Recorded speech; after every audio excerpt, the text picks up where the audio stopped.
Hello.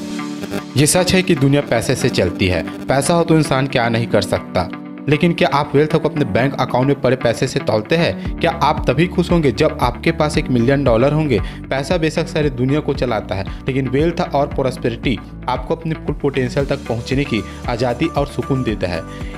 इस summary video को देखने के बाद आप महसूस करेंगे कि वेल्थ की डेफिनेशन आपके लिए क्या है। आपके पास अगर ढेर सारा पैसा नहीं भी है तो भी आप एक अमीर इंसान बन सकते हैं। तो आज मैं आपको चार्ल्स रिचर्ड द्वारा लिखी गई the psychological of wealth book के ऊपर समरी वीडियो लेकर के आया हूँ, जिसमें छिपे पॉइंट्स आप में बड़ा ट्रांसफॉर्म लेकर के आएगा। So let start.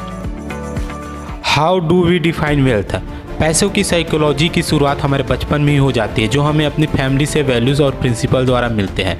अगर देखा जाए तो असल में ये बेहद इंपॉर्टेंस फैक्टर है जो एक बच्चे के दुनिया को देखने के नज़रिए को शेप देने में हेल्प करते हैं। पैसों की असली साइकोलॉजी ये नहीं है कि कोई बच्चा कितने बड़े घर में रहता है या कितनी बड़ी गाड़ी में स्कूल जाता है। पैसों की असली साइकोलॉजी किसी इंसान के फाइनेंशियल स्टेटस, उसके हालात या एसेट्स पर बेस्ड नहीं है, बल्कि ये उसके पर्सनल वैल्यूज़ पर बेस्ड है, यानी वो किस तरह के माहौल में बड़ा हुआ है।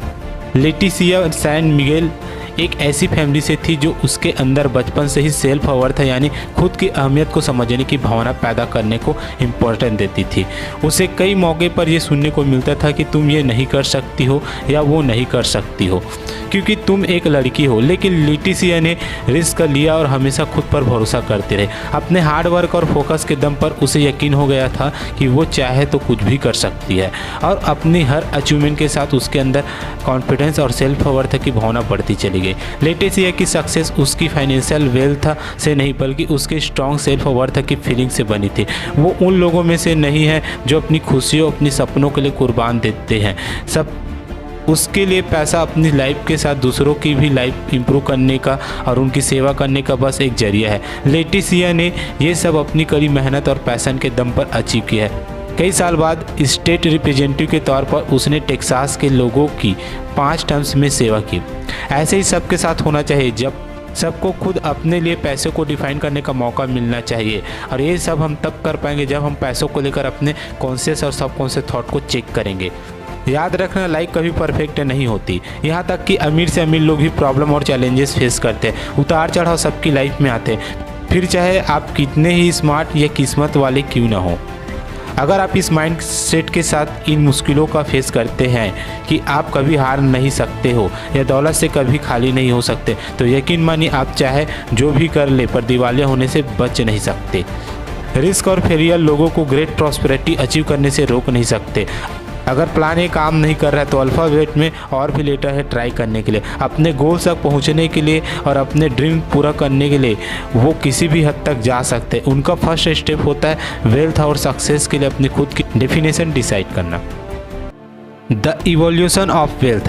वेल्थ का डेफिनेशन कभी एक सा नहीं रहता बल्कि लगातार बदलता रहता है। टाइम के साथ साथ अच्छी ज़िंदगी के लिए हमारा स्टैंडर्ड भी काफ़ी चेंज होता रहता है, और बीते कुछ दशकों से तो इसमें काफ़ी बदलाव आए हैं और ये बदलाव अभी भी जारी है। आज तो चीज़ें हमारे लिए लग्जरी में शुमार है, कल को वही ज़रूरत का सामान बन जाएगी। इसलिए हम फिर से यही कहेंगे कि वेल्थ को मेजर करने का स्टैंडर्ड लगातार इवॉल्व हो रहा है। हालांकि इन सारे बदलाव में कॉमन चीज़ एक ही है, एक ज़्यादा बेहतर लाइफ जीने की ख्वाहिश। ये अच्छी बात है क्योंकि इससे हमें ये पता लगाने के और भी मौके मिलते हैं कि वेल्थ के लिए हमारा स्टैंडर्ड आखिर है क्या। बेसिक ज़रूरत के ज़माने में किसी इंसान की वेल्थ और सक्सेस को इस चीज़ से तौला जाता है कि उसके पास कितनी ज़मीन और खेती बाड़ी है। उस वक्त किसी इंसान की ज़मीन जायदाद से ही उसकी हैसियत का अंदाज़ा लगाया जाता था। ज़्यादा ज़मीन का मतलब होता था एक बड़ा घर, अच्छी खेती बाड़ी और दूध देने वाला जानवर। फिर उसके बाद बेसिक कन्वीनियंस यानी सुविधाओं का ज़माना आया, जहां इंसान को लोन मिलने में और भी आसानी होने लगी क्योंकि नए नए सोर्सेज अवेलेबल हो गए थे। Self esteem and its influence on wealth. एक अच्छी, अमीर और भरपूर ज़िंदगी जीने के लिए हमें कॉन्शियस रहना होगा कि हम कौन हैं और लाइफ से असल में चाहते क्या है। ऐसा करने के लिए हमारे अंदर एक स्ट्रॉन्ग सेल्फ एस्टीम की फीलिंग होना ज़रूरी है। कई लोग ये मानते हैं कि सेल्फ एस्टीम पैसे से आती है, लेकिन सच तो ये है कि पैसा भी तभी होगा जब आपके अंदर सेल्फ एस्टीम होगी। रुपये पैसे से अपनी सेल्फ वर्थ तोलने का मतलब है एक ऐसी सीढ़ी पर चढ़ना जिसका कोई अंत नहीं है। आप चढ़ते चढ़ते थक जाओगे पर यह सीढ़ी कभी ख़त्म नहीं होगी।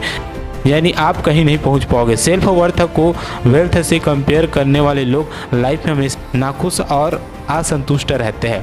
पैसे की साइकोलॉजी सेल्फ स्टीम और सेल्फ रिस्पेक्ट की साइकोलॉजी है। सोसाइटी के रूल्स हमें बताते हैं कि वेल्थ का मतलब पैसा और एसेट्स है, लेकिन असल में ये साइकोलॉजिकल वैल्यूज़ पर डिपेंड करता है।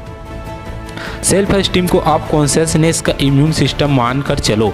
एक हेल्दी इम्यून सिस्टम होने का ये मतलब नहीं कि आप कभी बीमार नहीं पड़ोगे, बल्कि आप कम बीमार पड़ोगे और अगर पढ़ोगे तो भी जल्दी ठीक हो जाओगे। इसी तरह स्ट्रॉन्ग सेल्फ स्टीम हमें अपनी लाइफ की प्रॉब्लम फेस करने की हिम्मत देती है। अगर सेल्फ स्टीम स्ट्रॉन्ग होगी तो इंसान साइकोलॉजी ऑफ वेल्थ अचीव कर लेगा, क्योंकि उसके अंदर इतनी मोटिवेशन आ जाएगी कि वो आगे बढ़ने के लिए कोई भी ज़रूरी रिस्क लेने को तैयार हो जाएगा, बेशक उसके रास्ते में कितनी ही रुकावटें हो या उसे बार बार ठोकर लगे।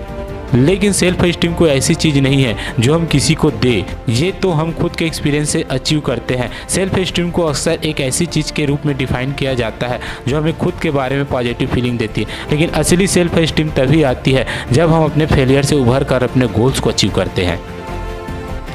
लिविंग कॉन्शियसली, हम लोन पर पैसा लेकर खर्च करने की सच्चाई से आंखें मूंद कर बैठे हैं, जिसके चलते आज इतने सारे लोग कर्जे के बोझ से दबे हुए हैं। एक टाइम था जब क्रेडिट ने हमारे लिविंग स्टैंडर्ड को ऊंचा उठाने में और हमारी इकोनॉमिक की ग्रोथ के लिए एक फ्यूल का काम किया था, लेकिन प्रॉब्लम वहां से शुरू हुई जब लोगों ने इस फैसिलिटी का अंधाधुंध फ़ायदा उठाना शुरू कर दिया।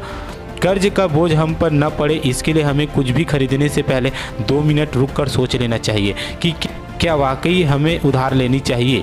वो चीज़ आपके लिए ज़रूरत का सामान है या लग्जरी। क्या उस सामान को खरीदने से आपका लिविंग स्टैंडर्ड इम्प्रूव हो रहा है। क्या ये ऐसी चीज़ है जिससे आपको और पैसे कमाने का मौका मिल सकता है। ये सारी चीज़ें कॉन्शियस फाइनेंशियल डिसीजन मेकिंग में आती है, जिसकी प्रैक्टिस हमें ज़रूर करनी चाहिए। बात जब पैसे खर्च करने और उधार लेने की हो तो हमें अपनी लाइफ में एक बैलेंस क्रिएट करनी ही पड़ेगा। इस बैलेंस को हम एक पेंडुलम से लिंक कर सकते। एक साइड हमें ये चीज़ अवॉइड करनी होगी कि हम इतनी ज़्यादा खर्चा भी ना करें कि हमें स्ट्रेस हो जाए, नहीं तो हम अनकॉन्शियस खर्चे और लोन लेने के एक पॉइंट पर पहुंच जाएंगे जो हमारे फाइनेंशियल फ्रीडम को रोक देगा, क्योंकि तब हमारे पास और खर्च करने के लिए कुछ बचेगा ही नहीं, यहाँ तक कि बेसिक ज़रूरत के लिए भी नहीं। अमीर होने का ये मतलब नहीं है कि हमारे पास खूब सारी प्रॉपर्टी, बैंक बैलेंस, महंगे गैजेट, गाड़ियाँ वगैरह हो। अगर इन सारी ऐसे और आम की चीज़ों को खरीदने पर हमारा सेल्फ कंट्रोल नहीं है तो ये बात तय है कि कभी न कभी हम भी कर्जे के बोझ तले डूब सकते हैं और हमारे इकोनॉमिक ग्रोथ पर भारी असर पड़ सकता है। इसलिए बेटर यही होगा कि हम इस पेंडुलम में एक बैलेंस पॉइंट ढूंढ लें। I am going through a face. आजकल टाइम बड़ी महंगी चीज़ हो गई है जो किसी के पास नहीं। बचपन में हमारे पास टाइम ही टाइम होता था, दिन जैसे ख़त्म ही नहीं होते थे और एक साल तो जैसे एक लंबी सड़क की तरह खींचता चला जाता था, क्योंकि बच्चे इतने मासूम और केयर फ्री होते थे कि वो सिर्फ प्रेजेंट में जीते हैं। उनके लिए पास्ट या फ्यूचर कुछ मायने नहीं रखता। पर आजकल किसी भी चीज़ के लिए टाइम निकालना दिन ब दिन चैलेंजिंग होता जा रहा है, क्योंकि आज हमारे पास दुनिया भर के गैजेट्स है जो हमें लगातार डिस्ट्रैक्ट किए रहते हैं। आज सबके लिए मल्टीटास्किंग नॉर्मल सी बात हो गई है। दिन रात हम शोरगुल से इतने घिरे रहते हैं कि कुछ शांत और सुकून के पल बड़े नसीब से मिलते हैं। लेकिन अगर हम अपनी लाइफ में प्रॉस्पेरिटी क्रिएट करना चाहते हैं तो हमें अपनी पूरी लाइफ पर एक नज़र डालनी होगी कि आज हम कहाँ खड़े हैं और यहाँ से हमें आगे कहाँ जाना है। जब हम अपनी लाइफ के बारे में सोचें तो पाएंगे कि हर एक इंसान अपनी लाइफ में एक्सपीरियंसेस के अलग अलग फेज से गुजरता है जो यूनिवर्सल होते हैं। ये 4 फेज़ है: लर्निंग, क्रिएटिंग, परफेक्टिंग और फ्रीडम। और चारों उम्र के साथ इसी ऑर्डर में हमारे सामने आते हैं। ये फेज़ एक साथ एक ही समय में भी आ सकते हैं और लाइफ में कभी भी रिपीट भी हो सकते हैं। लर्निंग का मतलब है कुछ नया सीखना या नए आइडियाज़ के लिए माइंड को खुला रखना, यानी हर नई चीज़ को सीखने के लिए उत्सुक होना और स्पंज की तरह एक्सपीरियंस को अपने अंदर एब्जॉर्ब कर लेना। फाइनेंशियल लेंस से देखें तो ये तब होता है जब हम नई जॉब या नई करियर शुरू करते हैं। क्रिएटिंग का मतलब है और ज़्यादा मैच्योर स्पेस में जाना और बड़ी जिम्मेदारियां लेना। इसके बाद हम और ज़्यादा इंडिपेंडेंट होने लगते हैं। हम अपनी लाइफ जीना चाहते हैं या फिर शादी करके खुद की फैमिली स्टार्ट करना चाहते हैं। इस फेज़ में हम पैसा कमाते हैं और सेविंग करना भी स्टार्ट कर देते हैं। क्रिएटिंग ही वो फेज़ है जहाँ हम खुद में इन्वेस्टमेंट करना शुरू करते हैं। परफेक्टिंग वो फेज है जहां हम अपने लिए ऑलरेडी एक रास्ता चूज कर चुके होते हैं और अपने पैरों पर खड़े होते हैं। ये हमारे लाइफ का प्राइम टाइम है जब हम अपने काम में या जॉब में मास्टर बन चुके होते हैं और अपनी फुल पोटेंशियल पर काम कर रहे होते हैं। अब आता है फाइनल फेज, फ्रीडम। ये वो फेज है जब फुल टाइम जॉब करने की मजबूरी से छुटकारा पा चुके होते हैं। ये वो टाइम होता है जब हम अपनी उस मेहनत का पूरा फायदा ले रहे होते हैं जो हमने पहले के फेज में की थी। इस फेज में आकर हम जो चाहे कर सकते हैं, मर्जी जो तो दुनिया घूमे या कोई नई हॉबी अपनाए या अपनी फैमिली के साथ क्वालिटी टाइम बिताए, यानी हमारी लाइफ हमारी मर्जी। ये चारों फेज फ्लूइड है जो हमारे लाइफ के किसी भी पॉइंट पर घट सकते हैं। कोई भी किसी उम्र में कुछ भी स्टार्ट कर सकता है, जैसा माइकल स्टर्न ने किया था।